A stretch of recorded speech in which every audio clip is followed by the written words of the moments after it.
série Uberlândia 2100, nós já mostramos o que motivou este evento, já mostramos as ideias inspiradoras, já mostramos a preocupação que Uberlândia sempre teve com o futuro. Neste programa, nós vamos chegar agora, basicamente, no ponto máximo do evento, que foi a apresentação do case de Maringá. E quem apresentou esse case foi o seu próprio autor, o Silvio de Barros. E o Silvio é ligado ao CEBIC.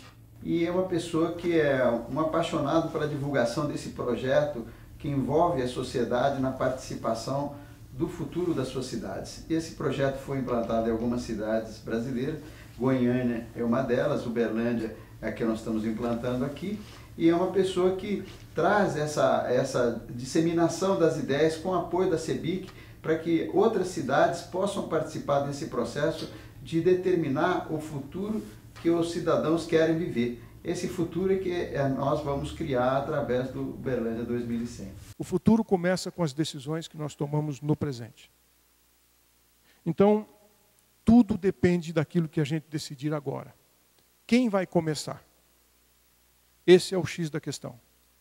O governo começa, os cidadãos começam, as empresas, as entidades, as responsabilidades são compartilhadas. Mas, em Maringá, o case de Maringá, que eu queria compartilhar rapidamente com vocês, partiu do seguinte. O governo, primeiro setor produtivo, as empresas, o segundo setor e o terceiro setor, as instituições, as entidades não governamentais. Pensem nisso como um sistema, uma mesa de 3 pés. O que acontece se uma das pernas for mais curta do que as outras? O que consegue parar em cima dessa mesa? Nada. Então nós precisamos organizar esse sistema de maneira que tudo esteja equilibrado. Se a gente demandar demais do poder público, nós corremos o risco de desequilibrar isso, e eu posso dizer a vocês que, quando a gente assumiu a prefeitura, a percepção da sociedade era de que o poder público era a perna curta desse tripé. E por conta do poder público, as coisas não estavam acontecendo. Nosso desafio era, no mínimo, alcançar a estatura do setor privado, setor produtivo, na sua capacidade, na sua competência, na sua eficiência, na sua gestão, no seu planejamento, e da sociedade civil organizada através do seu trabalho voluntário. Eu posso só dizer para vocês que no final da gestão, Maringá foi premiada como a melhor gestão fiscal do Paraná, a 8ª melhor do Brasil. Pascoal, foi muito interessante o case de Maringá, porque quando a gente vê falar do case de Freiburg, o case de Estocolmo, de Barcelona, são relevantes, mas parecem distantes da realidade da gente, né? E quando a gente vê um case de Maringá, fica próximo e mostra que é viável, não no mundo, mas é viável aqui no Brasil, né? Sem dúvida nenhuma, cada cidade tem a sua vida própria, tem, como você sempre diz, a sua impressão digital, né? Então, é um negócio que nós não podemos comprar pronto. Nós vamos ter que criar a nossa identidade. E aqui fica a grande questão a ser buscada, a grande questão a ser respondida, dentro da sociedade, quem são os players, quem são aqueles que devem participar da criação desse planejamento a longo prazo. Porque realmente essas pessoas é que vivem os nossos problemas do nosso dia a dia, e com certeza nós vamos criar, ao final, um planejamento, um projeto muito mais de acordo com as nossas necessidades. Maringá, Freiburg servem como referência, como um start para que nós possamos criar o nosso próprio projeto Uberlândia 2100. E nós, cidadãos, como queremos que Uberlândia se desenvolva, que ela cresça? Por um sistema, um processo de crescimento compartilhado, responsável, ou por um sistema simplesmente de um inchaço, sem nenhum controle?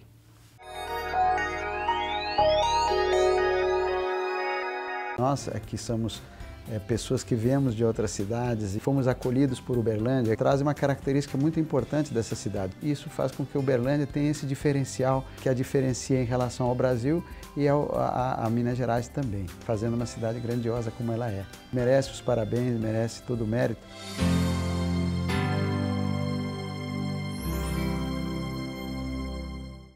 Algar é um grupo empresarial fundado em 1929. Hoje atua nos setores de tecnologia da informação e comunicação, agronegócios, serviços e turismo.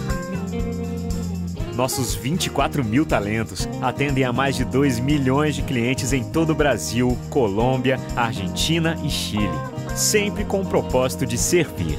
Algar, gente servindo gente.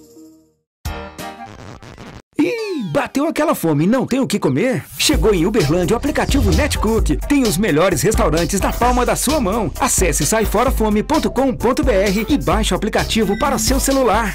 NetCook! Não adianta inventar. Para vender de verdade, já sabe, né? NetSabe, o melhor portal comercial da sua região. Busca rápida, conteúdo de qualidade e confiável, com mapas, rotas e você ainda busca de qualquer lugar com os aplicativos para smartphone e tablets. Acesse, anuncie netsabe.com.br. NetSabe, bem melhor aparecer aqui. Bem melhor.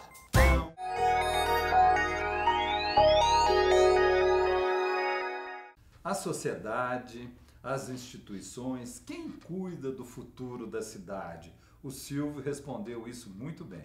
A revista Exame publicou, no final de 2013, uma matéria sobre o que aconteceu em Maringá, o case em Maringá. E ali diz assim, como a parceria entre o poder público e a iniciativa privada ajudou Maringá a combater os desvios de dinheiro público, a falta de planejamento que aflige as cidades brasileiras.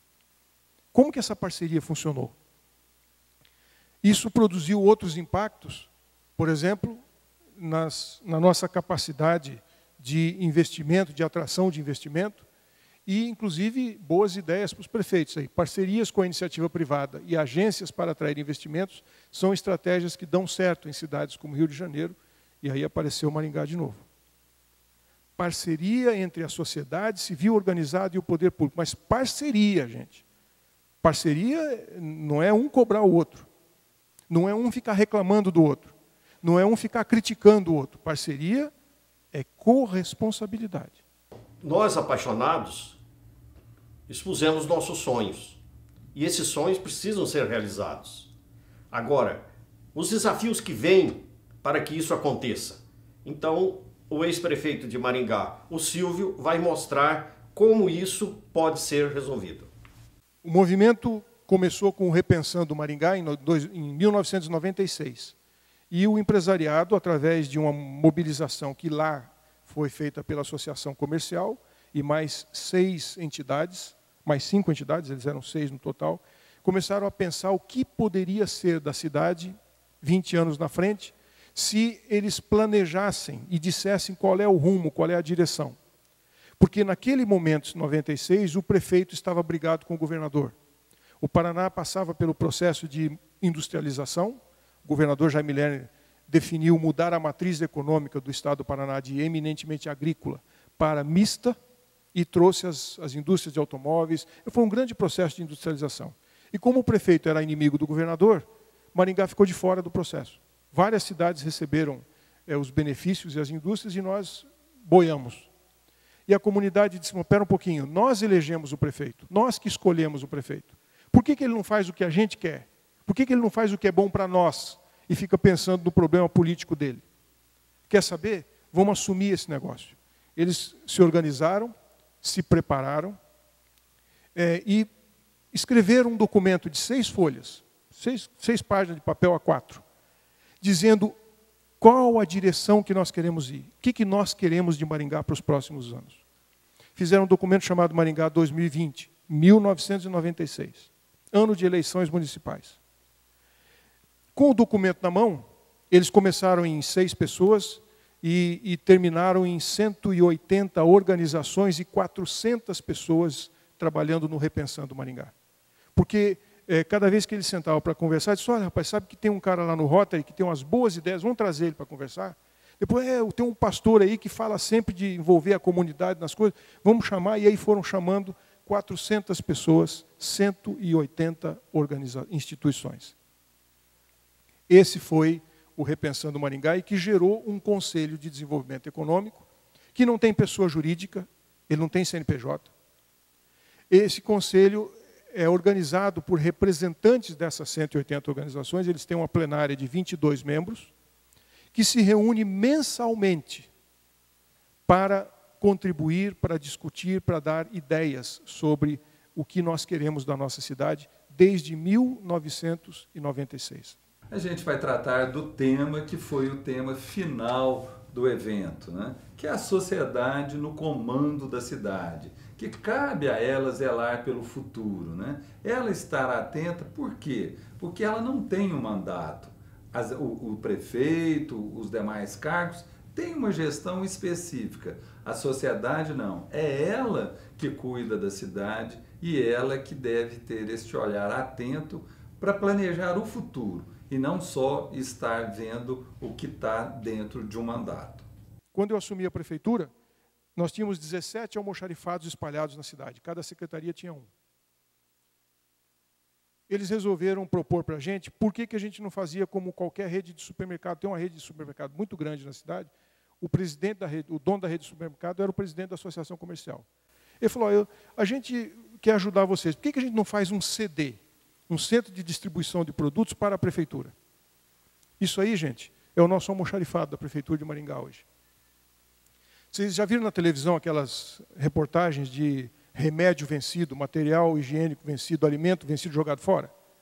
Que a prefeitura esconde para ninguém ver, mas não consegue, né? Sempre tem um jornalista desgraçado, vai lá e descobre tudo. Enfim, nunca mais aconteceu.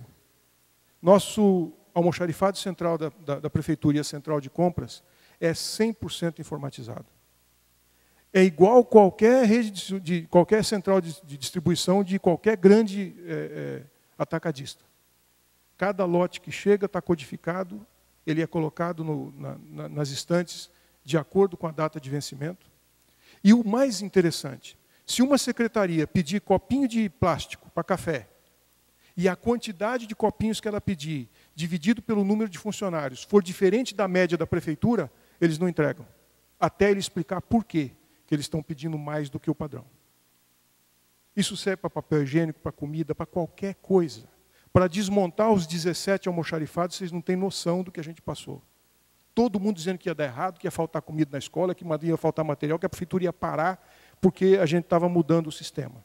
Nada disso. É porque eles não teriam mais controle sobre o que compra e sobre o que recebe.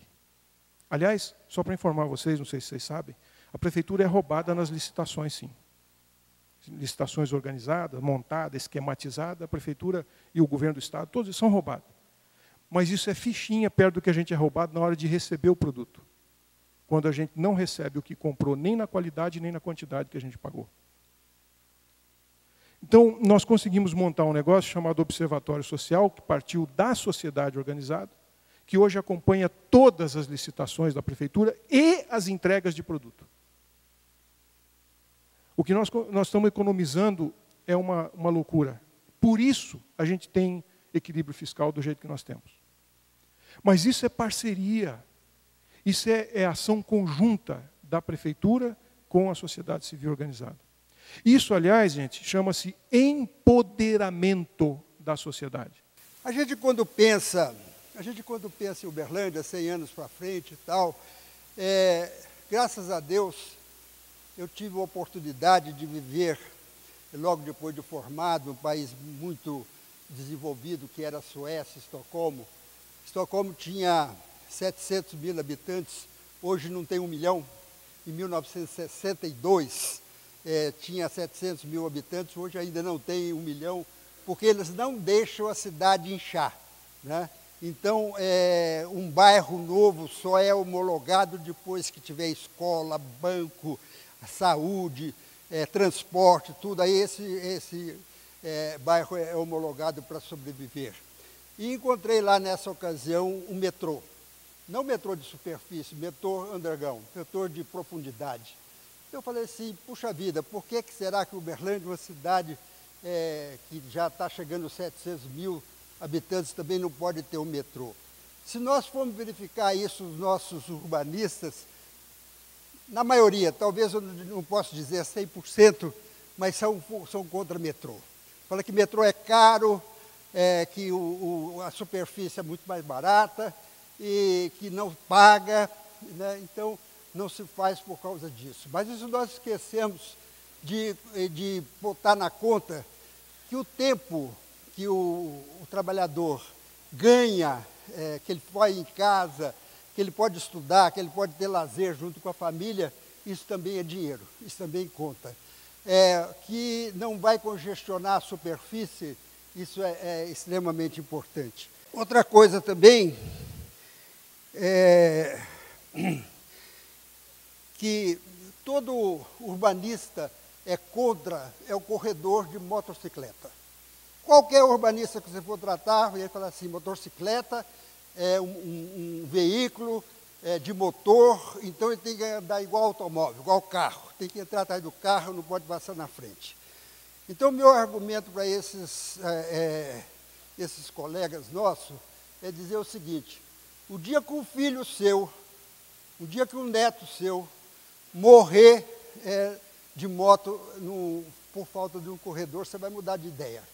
Graças a Deus, eu não tenho nenhum caso desse na família, mas é uma realidade, é uma verdade, que os motoqueiros passam com uma velocidade tremenda entre os veículos e a quantidade de morte que tem, nós precisamos de pensar nisso. Outra coisa que me preocupa muito, que Uberlândia já começou, o nosso prefeito Gilmar tem dado uma ajuda boa, na creche para crianças desamparadas.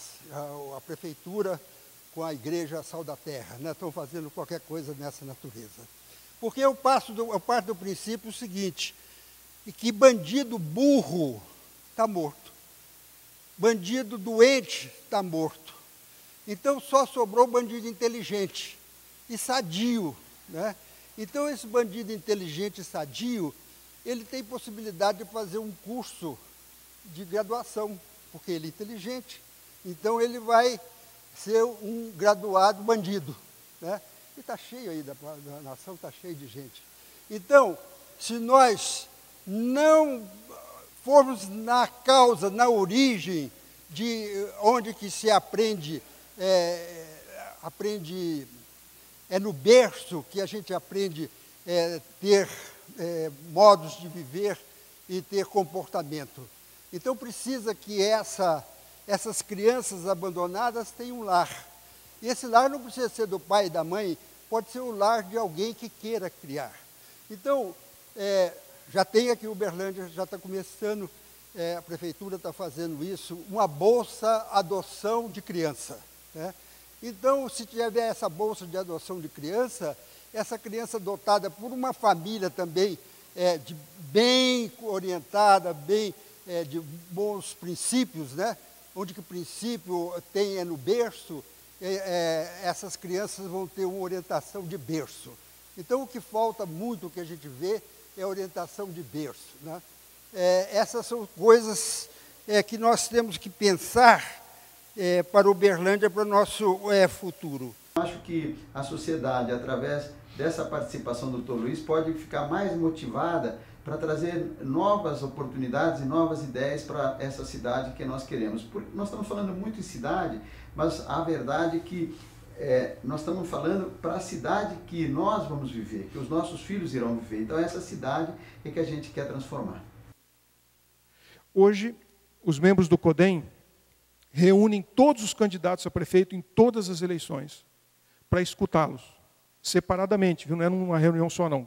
Dão 1 hora para cada um em dias separados. Só que quando termina a reunião, que o prefeito, o candidato, vai lá expor o que ele quer, eles puxam um plano e diz assim, olha, nós temos aqui um plano chamado Maringá 2030. A gente quer saber se você está disposto a assumir um compromisso com a sociedade toda aqui, por escrito, de que a sua parte dentro desse projeto você vai fazer. Independente de quem começou. Outra questão bastante interessante colocada pelo Silvio é como deve ser o interrelacionamento entre o poder constituído e a sociedade. Qual é o papel do prefeito nesse contexto? Qual é o papel da sociedade e por onde começar? Vamos ver. Isso significa o prefeito ter o entendimento de que, e esse é o entendimento que a gente tem em Maringá hoje, de que o prefeito é um executivo contratado pelo voto para fazer o que a sociedade quer e não o que está na cabeça dele. Se a sociedade tem um plano de 20 anos, a cada prefeito cabe um pedaço do plano.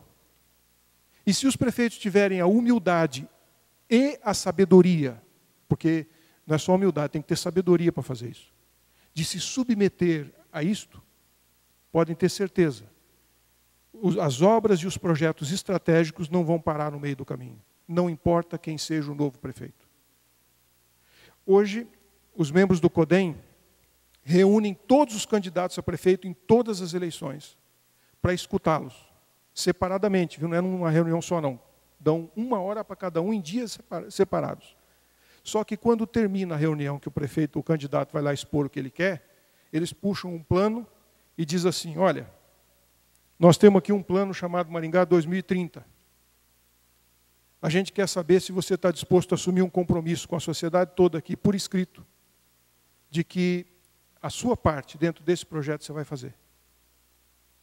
Independente de quem começou. Desde 1996, os projetos estratégicos de Maringá estão vacinados contra a descontinuidade política. Bom, nós achamos interessante também a espontaneidade com que o SEBRAE fez adesão ao Uberlândia 2100, porque o SEBRAE, dentro do seu bojo, tem também alguns projetos. O SEBRAE tem lidado com esse assunto, tem ido nas cidades, tem mobilizado lideranças como catalisador, não como protagonista, e a gente percebe que as pessoas ficam muito ansiosas quando você fala de construir uma visão de futuro. Tem gente que acha até que uma revista em quadrinhos assim com naves voando, visão de futuro, o que é isso? A verdade é que a gente tem muita dificuldade de tangibilizar o que é uma visão de futuro. E a nossa cultura é uma cultura que nos faz ter medo de nos expor. Então, para evitar parecermos que ignoramos um assunto, a gente evita dar opinião, evita se comprometer e evita construir, então, esse dia a dia. Eu quero dizer isso para falar que o que eu chamo do QMF, o coeficiente de mobilização para o futuro, ou no caso aqui o QMFU, coeficiente de mobilização para o futuro de Uberlândia, vai ser medido, e o sucesso das cidades competitivas no mundo, a gente observa que é assim, na exata proporção da quantidade de tempo, de horas, que cada um de nós vai dar por mês a se dedicar a esse projeto. Quero dizer a vocês que são raras as cidades do mundo que tem um portento de uma corporação como o Grupo Algar patrocinando o início da mobilização. Mas essa definitivamente não é uma tarefa de consultores. Nos estados e nas prefeituras, quando se sucedem as gestões, as gavetas estão atoladas de diagnósticos. E se paga por mais diagnósticos e mais diagnósticos. E a verdade é que ninguém lê os diagnósticos. Então, a gente não está aqui para elaborar mais um diagnóstico, mas para botar a mão na massa e aprender que inovar é começar. E o Fórum Uberlândia 2100, ele já foi além fronteiras. Secretários do nosso município vizinho de Uberaba estavam presentes e isso levaram ao conhecimento do prefeito Paulo Pial, que demonstrou seu interesse por esse importante projeto. Nós temos sido cobrados, principalmente o prefeito de Uberaba, nosso amigo, né? Veio aqui ver como é que foi, quando é que nós vamos fazer esse Uberaba e tal. Eu tenho pensado muito por que não fazer na nossa região. Porque é uma coisa extremamente importante, né? E eu acho que é um legado que a gente pode deixar, né? Vamos amadurecer, vamos consolidar esse trabalho aqui em Uberlândia e depois com essa fórmula, partir aqui para a nossa região, né? Cidades são como pessoas, elas têm impressão digital. Cada uma é de um jeito. Talvez soluções que tenham sido interessantes em algum outro lugar não se adaptem à realidade da sua comunidade. Mas nós temos procurado deixar essa experiência com algumas comunidades e deixar que elas avaliem, que elas considerem até onde isso pode ser importante. O futuro de Uberlândia está nas nossas mãos, né? Ele vai ser aquilo que nós quisermos que seja, né? Se nós cruzarmos os braços e não fizermos nada, né, a responsabilidade nossa é muito grande, né?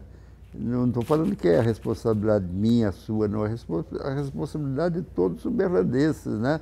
Lógico que uns têm mais responsabilidade, outros menos, devido ao seu grau de participação dentro da sociedade, né? Porque a cidade é de todos, a cidade não é só de empresário. Empresário ajuda, dá emprego e tal, mas nós temos juízes, temos promotores, temos advogados, temos médicos, né? Que tem que fazer parte disso aí também, que sabe o que a cidade precisa e vê o que pode fazer lá para frente, né? Então, a nossa responsabilidade e nossos netos, né, vão cobrar isso. O meu avô deixou acontecer isso, né? E os nossos netos vão cobrar isso. Se a gente não fizer da nossa parte aquilo que a gente precisa ser feito, né? O futuro, nós estamos vivendo o passado do futuro, viu? Hoje.